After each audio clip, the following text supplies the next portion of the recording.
John was still putting up stuff. This is the outdoor deck. And, oops. First thing John's doing is putting in handrails all over this place because they'll have one and I need two so I don't fall.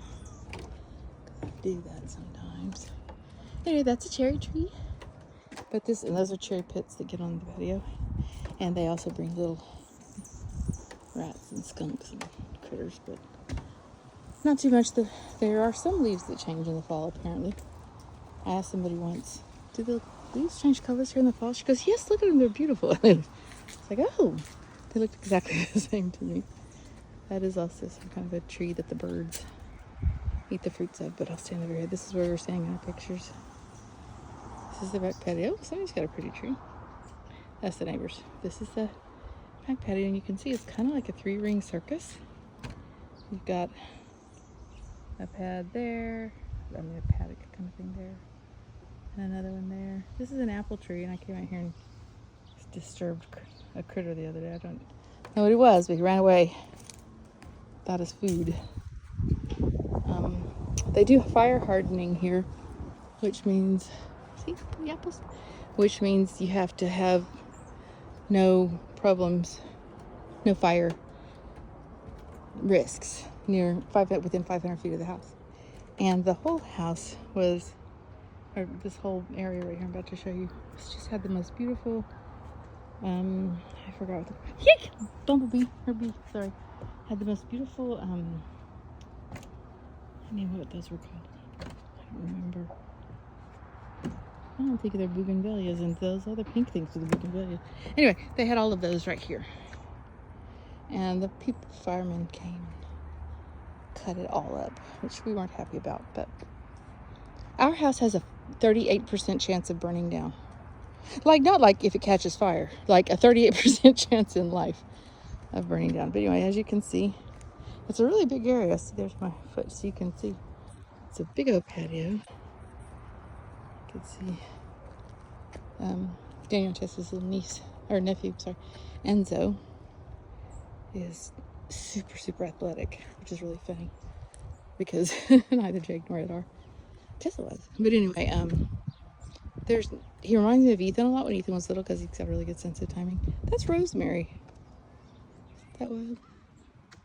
Anyway, this is the backyard. You can see the pretty mountain in the background. It has been very under-maintained. So we've got some work to do, and I'm always like, oh, it'll be so much fun to do. And then we come over here for an hour, and I'm like, I don't want to be working that yard. But I will someday. I don't know what that is. Those are the grapevines.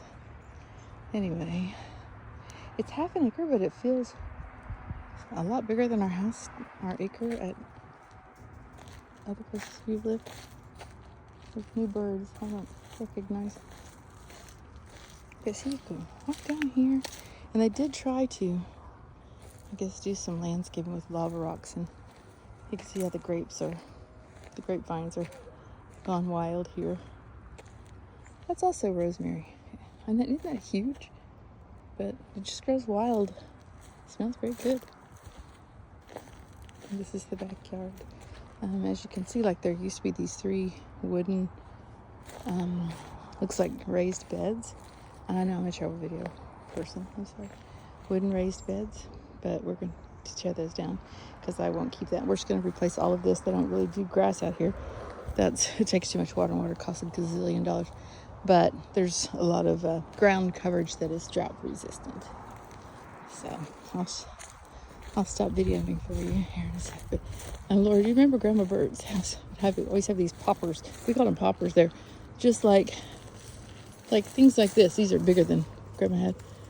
And you just jump on them and they make dust. Look at all those. There's wasps that live in those. They don't bite humans. Anyway, this is the area behind our house. And see, like I said, you can see that there are some neighbors. The pictures, of course, they're going to show you. I don't know how to. That's the view, but it is the view, and I don't care. I actually said hello to those people the other day. I try not to say hello twice because then they'll think I'm friendly, and I'm not.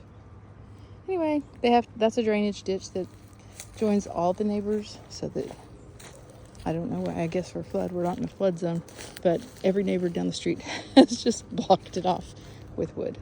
So, but it is lots of wide open spaces.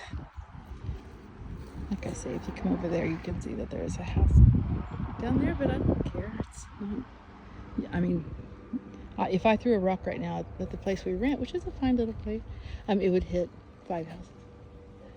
There's an olive tree. I guess, like I said, these people were Japanese. I guess that's a pagoda. But then they moved away and just rented it out. But they rented it out to families. Anyway.